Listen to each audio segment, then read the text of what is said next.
All right, guys, what's going on? Welcome, Rabid here, and we got some real-world hash rates of the RTX 5080. We're not relying on pre-release numbers because it is looking like this card is actually doing better than what we previously thought. So I had someone testing. They always got this Keaton from the HiveOS community management team. Usually gets hardware fairly early, like day one. He did get the 5080. Sadly, he did not get his hands on the 5090 because obviously there's no stock anywhere, and NVIDIA didn't really release any in the first place. I don't think it was a release for the 5090, but there was a decent release for the 5080. So we got our hands on one. He's been testing it. Before we look at the hash rates and numbers, though, be sure to hit that subscribe button because we'll try to get 5090 numbers ASAP as soon as they're in. But as for the 5080, it does look like overclocking is pretty darn awesome on the 5000 series, at least for the 5080 so far, with the core going upwards to 3500. It did get a little unstable over time, so I guess he did bring that back down to 3000, but still that's pretty high for a nice core. And then when it comes to the memory, this thing is pushing upwards to 6000 megahertz. Remember, this is HiveOS and Linux, so that is about 3000 in Windows. Let's take a look at some of those numbers right quick here. All right, so just what I was kind of talking about earlier, you can see here, you can kind of see hash rates. We'll go over all these in a minute, but the first crash did happen at 3500 megahertz on the core, so we did drop that down to 3000. And just scrolling on down here, is running everything at 6000 memory. We just wanted to see what default is versus that to see how much it's actually giving, because I was asking what's the default mem versus 6000. As we know, with AMD GPUs, it's actually half of what you see in Windows for your overclocking, and then in Linux for the 3000 5000 series, you actually double what you would do in Windows. So 6000 is actually a plus 3000, and I believe 2000 series was like right on what it should be, but again, everything is different, so I wasn't sure how it was actually clocking. But here we can see stock mem clocks is 14,801, and then when you add 6000, you get an extra 3000. So that would be what Windows would be doing 1-to-1. And another question that was brought up, and I did ask, was can you still do the 5001 megahertz lock on the memory? It does look like it's slightly higher now at 7001 instead of 5001, but that is your typical memory, I guess, middle ground. When you're looking for memory algorithms, you'd lock it at 7001 now instead of 5001 that you're doing before, or obviously you can pump it up to plus 6000 here. All right, so we're going to kind of be comparing this versus what we did see for the 5090 and 5080 hash rates on Cryptex here. Just so you can see Cryptex right here, and they had the overclocks. I did release that video yesterday on the 5090 hash rates, but again, we didn't know if they're real, and it's looking like these GPUs are doing better than what we saw on Cryptex. So we're starting off with Ironfish here. So we can see Ironfish for a 5080 is supposed to be, or guesstimation was about 72 mega hash. If we actually come in and look at the numbers here, we can see that on Ironfish, we're actually getting 90.84 mega hash.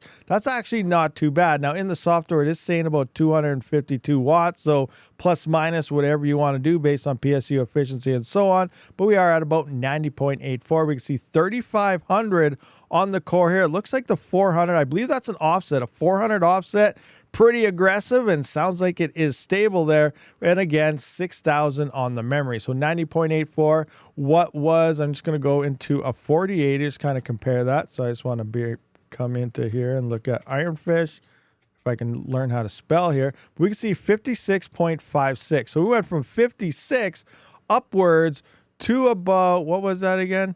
90.84. So, you know, that's a 40 mega hash increase. You know, that's almost double. That's pretty good. That's pretty sweet. Here, you know, that's what, 90%. You know, I'm just doing rough numbers off the top of my head, but that's a pretty nice uplift over the 4080 when it does come to the 5080. And in theory, based on a lot of numbers we see here, the 5080 is almost looking like a 50% cheaper RTX 4090. Not quite as good as a 4090, but coming in at the price, it's definitely a lot better buy over an RTX 4090. Again, it has less memory than 4090, so AI workloads, again, crypto AI is all fake, so it doesn't matter. But you know, you want to do that type of rental stuff, maybe the higher memory for the 4090s, and the 5090s obviously come in better, but then again, you're also going to be paying double the price. All right, so now let's have a look at Ergo, and on Cryptex for the 5080, it was saying about 223.8 mega hash. And a lot of people were disappointed. They are better better than obviously the 4000 series counterparts here, because this did get a little memory boost and so on. We're really hoping for 5090 numbers because it's supposed to be a way bigger uplift on the memory side than the 5080 is, but we're seeing the 5080 do pretty good. So ergo 223.8 mega hash coming to our actual testing, 332 mega hash. That's a nice, pretty big uplift there. So that's what we get for the 5080. Now coming up over top of the 4080, let's just take a look at ergo here. We can see 172. So again, almost double of the 4080. Again, we're seeing that memory really start to jive here and give us a nice performance uplift over the previous generation, at least in the memory so far. All right, so now having a look at Carlson, we are seeing 72 mega hash here, which in theory should be around the same as Ironfish. We can see KLS here coming up. Carlson here is doing about 90.85 mega hash, where here is only doing 72. So we're still getting a higher uplift, obviously, here than what Cryptex is saying. And basing everything off this so far and looking at what we saw in my previous video on the 5090, I'm really optimistic that the 5090 could be absolute beast mode. You know, I'm pretty pumped up for that GPU. But again, we don't know until we see real world testing. These obviously were not real world, but at the same time, we don't know what overclock settings they were using, what the power was, and versus, you know, the overclock settings and power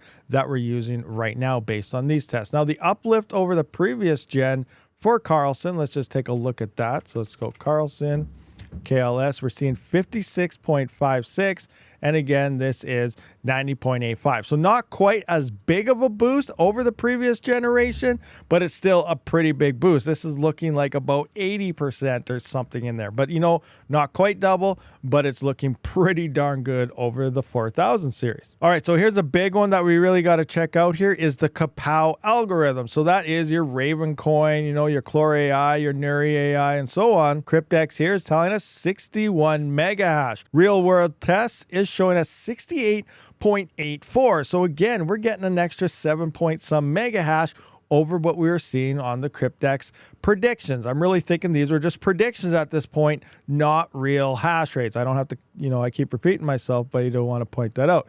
Now let's take a look at Ravencoin or something versus the 4080. Let's just go Ravencoin here.